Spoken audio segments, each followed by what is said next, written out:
أعوذ بالله من الشيطان الرجيم. بسم الله الرحمن الرحيم. فإذا طلقتم النساء فبلغن أجلهن فلا تعضلوهن أن ينكحن أزواجهن إذا تراضوا بينهم بالمعروف، ذلك يوعظ به من كان منكم يؤمن بالله واليوم الآخر، ذلكم أزكى لكم وأطهر، والله يعلم وأنتم لا تعلمون. والوالدات يرضعن أولادهن حولين كاملين لمن أراد أن يتم الرضاعة، وعلى المولود له رزقهن وكسوتهن بالمعروف، لا تكلف نفس إلا وسعها، لا تضار والدة بولدها ولا مولود له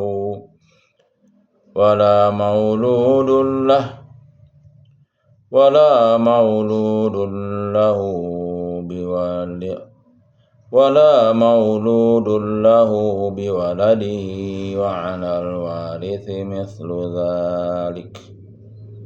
فإن أرادا فصالا عن تراض منهما وتشاور فلا جناح عليهما. وإن أردتم أن تسترضعوا أولادكم فلا جناح عليكم إذا سلمتم ما آتيتم بالمعروف، واتقوا الله واعلموا أن الله بما تعملون بصير. والذين يتوفون منكم ويذرون أزواجا يتربصن بأنفسهن 4 أشهر وعشرا، فإذا بلغن أجلهن فلا جناح عليكم فيما فعلن في أنفسهن بالمعروف، والله بما تعملون خبير. ولا جناح عليكم فيما أردتم به من خطبة النساء أو أكننتم في أنفسكم، علم الله أنكم ستذكرونهن ولكن لا تواعدوهن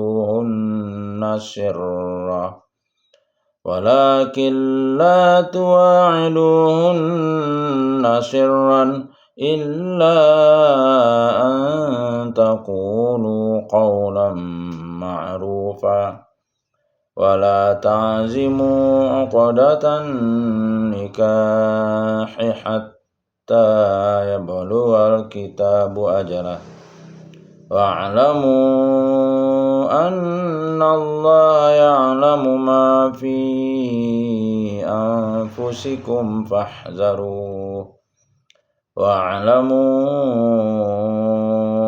أن الله غفور حليم. لا جناح عليكم إن طلقتم النساء ما لم تمسوهن أو تفرضوا لهن فريضة ومتعوهن على الموسع قدره وعلى المقتر قدره متاعا بالمعروف حقا على المحسنين وإن طلقتموهن من قبل أن تمسوهن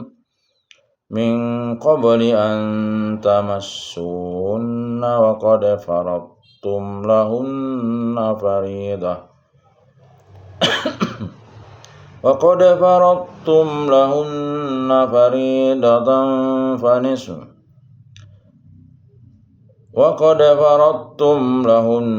فريضة فنصف ما فرضتم إلا أن يعفون أو يعفو الذي بيده عقدة النكاح وأن تعفوا أقرب للتقوى ولا تنسوا الفضل بينكم إن الله بما تعملون بصير.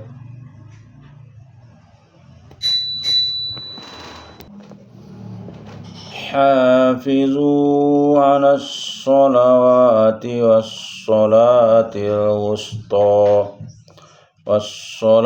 الوسطى وقوموا لله قانتين فإن خفتم فرجالا أو ركبانا فإذا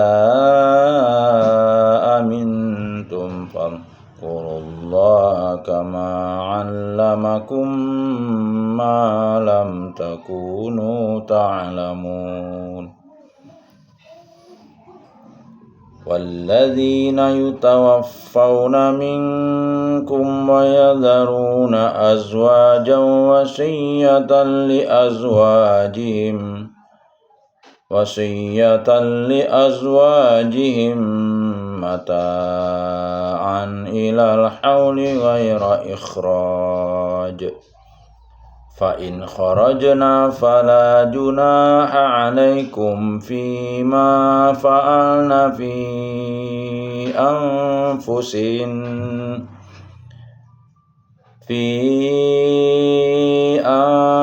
أنفسهن من معروف والله عزيز حكيم وللمطلقات متاع بالمعروف حقا على المتقين كذلك يبين الله لكم آياته لعلكم تعقلون صدق الله العظيم. Terjemah surat Al-Baqarah ayat 232. Dan apabila kamu menceraikan istri-istri kamu lalu sampai iddahnya, maka jangan kamu halangi mereka menikah lagi dengan calon suaminya. Iddah ialah masa menunggu, tidak boleh menikah lagi bagi perempuan karena perceraian atau kematian suaminya. Apabila telah terjalin kecocokan di antara mereka dengan cara yang baik, itulah yang dinasihatkan kepada orang-orang di antara kamu yang beriman kepada Allah dan hari akhir. Itu lebih suci bagimu dan lebih bersih. Dan Allah mengetahui sedangkan kamu tidak mengetahui. Ayat 233. Dan ibu-ibu hendaklah menyusui anaknya selama 2 tahun penuh bagi yang ingin menyusui secara sempurna, dan kewajiban ayah menanggung nafkah dan pakaian mereka dengan cara yang patut. Seseorang tidak dibebani lebih dari kesanggupannya. Janganlah seorang ibu menderita karena anaknya, dan jangan pula seorang ayah menderita karena anaknya. Ahli waris pun berkewajiban seperti itu pula. Apabila keduanya ingin menyapih dengan persetujuan dan permusyawaratan antara keduanya, maka tidak ada dosa atas keduanya. Dan jika kamu ingin menyusukan anakmu kepada orang lain, maka tidak ada dosa bagimu memberikan pembayaran dengan cara yang patut. Bertakwalah kepada Allah dan ketahuilah bahwa Allah Maha melihat apa yang kamu kerjakan.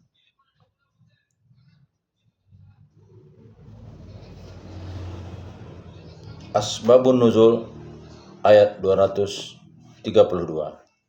Maqil bin Yasar radhiyallahu an berkata,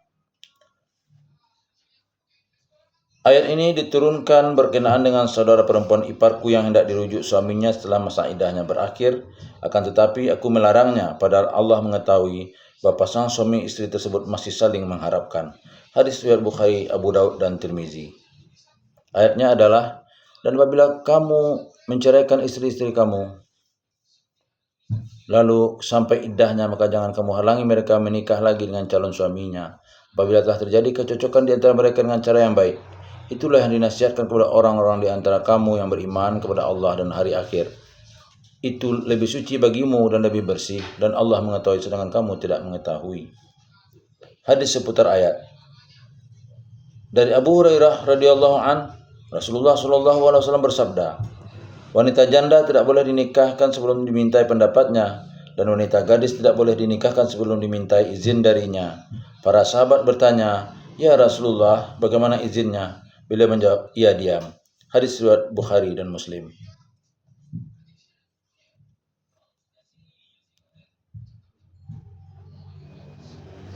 Ayat 234.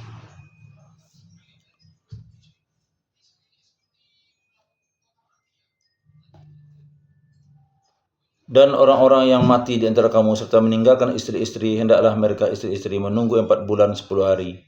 Kemudian apabila akhir iddah mereka telah sampai, maka tidak ada dosa bagimu mengenai apa yang mereka lakukan terhadap diri mereka, berhias, bepergian, atau menerima pinangan, menurut cara yang patut, dan Allah Maha mengetahui apa yang kamu kerjakan. Dan tidak ada dosa bagimu meminang perempuan-perempuan itu dengan sindiran. Perempuan yang boleh dipinang secara sindiran ialah perempuan yang dalam iddah karena mati suaminya atau karena talak bain. Sedangkan perempuan yang dalam iddah talak raj'i tidak boleh dipinang walaupun dengan sindiran. Atau kamu sembunyikan keinginanmu dalam hati, Allah mengetahui bahwa kamu akan menyebut-nyebut mereka. Namun janganlah kamu membuat perjanjian untuk menikah dengan mereka secara rahasia, kecuali sekedar mengucapkan kata-kata yang baik, perkataan sindiran yang baik. Dan janganlah kamu menetapkan akad nikah sebelum habis masa iddahnya. Ketahuilah bahwa Allah mengetahui apa yang ada dalam hatimu, maka takutlah kepadanya, dan ketahuilah bahwa Allah Maha Pengampun, Maha Penyantun. Ayat 236. Tidak ada dosa bagimu jika kamu menceraikan istri-istri kamu yang belum kamu sentuh atau campuri atau belum kamu tentukan maharnya, dan hendaklah kamu memberi mut'ah. Ialah sesuatu yang diberikan oleh suami kepada istri yang diceraikannya sebagai penghibur selain nafkah sesuai dengan kemampuannya. Dan janganlah kamu menetapkan akad nikah sebelum habis masa iddahnya. Ketahuilah bahwa Allah mengetahui apa yang ada dalam hatimu, maka takutlah kepadanya, dan ketahuilah bahwa Allah Maha Pengampun, Maha Penyayang. Ayat 237.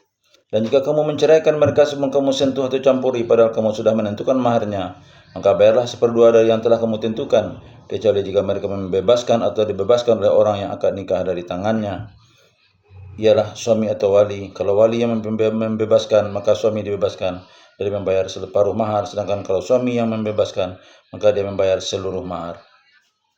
Pembebasan itu lebih dekat kepada takwa, dan janganlah kamu terlupa kebaikan di antara kamu. Sungguh Allah Maha melihat apa yang kamu kerjakan.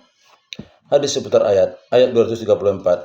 Dari Ummu Habibah dan Zainab binti Jahsy radhiyallahu an, Rasulullah SAW bersabda, tidak halal bagi seorang wanita yang beriman kepada Allah dan Rasulnya untuk berduka cita lebih dari 3 hari, kecuali jika yang meninggal adalah suaminya, maka ia memiliki iddah selama 4 bulan 10 hari. Hadis riwayat Bukhari dan Muslim. Ayat 235. Diriwayatkan bahwa Abu Amir bin Hafs menceraikan Fatimah binti Qais dengan talak 3. Maka Rasulullah SAW memerintahkannya untuk menghabiskan masa iddahnya di rumah Abdullah bin Ummu Maktum sebab dia buta. Kemudian Rasulullah SAW bersabda, jika engkau telah halal maka datanglah kepadaku. Setelah masa iddahnya habis, maka beliau menikahkannya dengan Usamah bin Zaid. Hadis riwayat Muslim.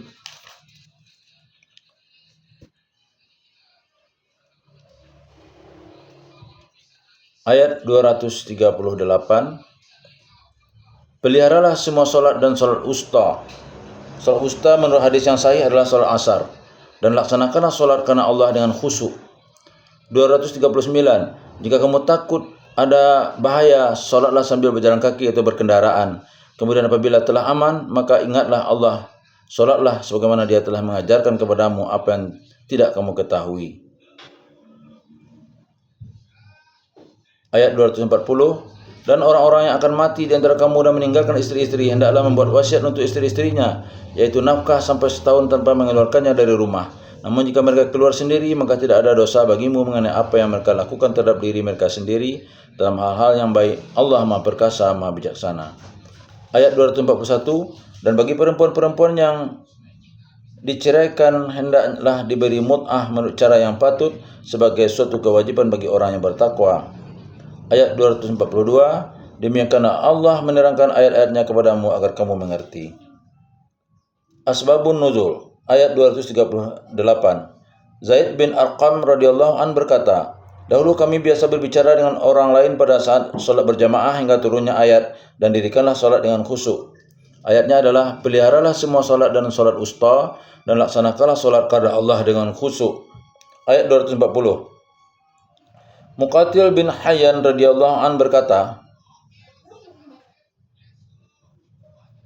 suatu saat ada seorang lelaki dari Taif bersama istri, anak dan kedua orang tuanya datang ke Madinah. Lalu lelaki tersebut meninggal di Madinah. Kejadian itu disampaikan kepada Rasulullah SAW. Rasulullah SAW pun membagikan harta warisan kepada kedua orang tua dan anak-anaknya secara adil, sementara istrinya tidak mendapat bagian. Namun istrinya tetap mendapat nafkah selama 1 tahun dari mereka yang mendapatkan bagian. Maka turunlah ayat ini, yaitu ayatnya, dan orang-orang yang akan mati di antara kamu dan meninggalkan istri-istri, hendaklah membuat wasiat untuk istri-istrinya, yaitu nafkah sampai setahun tanpa mengeluarkan dari rumah. Namun jika mereka keluar sendiri, maka tidak ada dosa bagimu mengenai apa yang mereka lakukan terhadap diri mereka sendiri dalam hal-hal yang baik. Allah Maha Perkasa, Maha Bijaksana. Hadis seputar ayat 238 sampai 239. Dari Abdullah bin Mas'ud radhiyallahu anhu, ia bertanya kepada Rasulullah SAW, apakah amal yang paling utama? Maka Nabi SAW menjawab, salat pada waktunya. Kemudian apa? Beliau menjawab, jihad di jalan Allah. Kemudian apa? Beliau menjawab, berbakti kepada kedua orang tua. Seandainya saat itu aku ingin menambahnya, niscaya beliau akan menambahnya. Hadis riwayat Bukhari dan Muslim. Billahi taufik wal hidayah. Assalamualaikum warahmatullahi wabarakatuh.